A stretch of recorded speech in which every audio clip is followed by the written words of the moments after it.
സ്വാഗതം. പ്രഭാത tarot card റീഡിലേക്ക് ഹാർദവമായി സ്വാഗതം. ഇന്നത്തെ ദിവസം എന്താണ് കൊണ്ടുവരുന്നത് നമുക്കറിയാൻ ആഗ്രഹം ഉണ്ടാവും. അപ്പോൾ താങ്കൾക്കായിട്ട് എന്താണ് കൊണ്ടുവരുന്നത് ഞാൻ ചോദിക്കുന്നു. നമുക്ക് 3 കാർഡുകൾ എടുത്തുകൊണ്ട് മൊത്തത്തിൽ ഇന്നത്തെ ഒരു എനർജി എന്താണെന്ന് റീഡ് ചെയ്യാൻ നോക്കാം. ഡിവൈനിൽ നിന്ന് കിട്ടുന്നത്. അപ്പോൾ ആദ്യത്തെ കാർഡ് നമ്മൾ നോക്കിയപ്പോൾ 5 ഓഫ് കപ്സ് എന്ന് പറയുന്ന കാർഡാണ്. അത് നമ്മൾ വിഷമിക്കേണ്ട. രണ്ടാമത്തെ കാർഡ് പേജ് ഓഫ് കപ്സ് ആണ്. മൂന്നാമത്തെ കാർഡ് 3 ഓഫ് പെൻറ്റക്കിൾസ് ആണ്.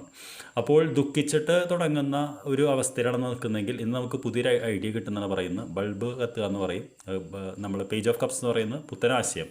ഇത് ഇങ്ങനത്തെ ഒരു എനർജിയിൽ നിന്ന് നമ്മൾ ഇങ്ങനത്തെ ഒരു എനർജിയിലേക്ക് വരാൻ സാധ്യതയുണ്ട്. തീർച്ചയായിട്ടും ഈ ആശയം എന്തുമായിട്ട് ബന്ധപ്പെട്ടായിരിക്കും ചോദിച്ചപ്പോൾ അത് 3 ഓഫ് പെൻറ്റക്കിൾസ്, അതായത് പുതിയ ധനസമ്പാദനം അല്ലെങ്കിൽ പുതിയ ജോലി, പുതിയൊരു സ്ഥലത്ത് നമുക്കൊരു കാര്യങ്ങൾ പഠിക്കാൻ പറ്റുക എന്ന എനർജിയാണ് വരുന്നത്. അപ്പോൾ ഇന്നത്തെ ഡിവൈൻ സന്ദേശം എന്ന് പറയുന്നത് ഇന്ന് ഡിപ്രഷൻ ആവേണ്ട കാര്യമില്ല. ഇന്ന് ഒരു ഐഡിയ പുതിയത് കിട്ടാനുള്ള എന്തായാലും സാധ്യതയുണ്ട്. ആ ഐഡിയയിലൂടെ താങ്കൾക്ക് ഒരു വരുമാനവും വരുന്നതാണെന്ന് പറയുന്നു. I wish A very good day. നമുക്ക് വൈകിട്ട് കാണാം. Thank you very much.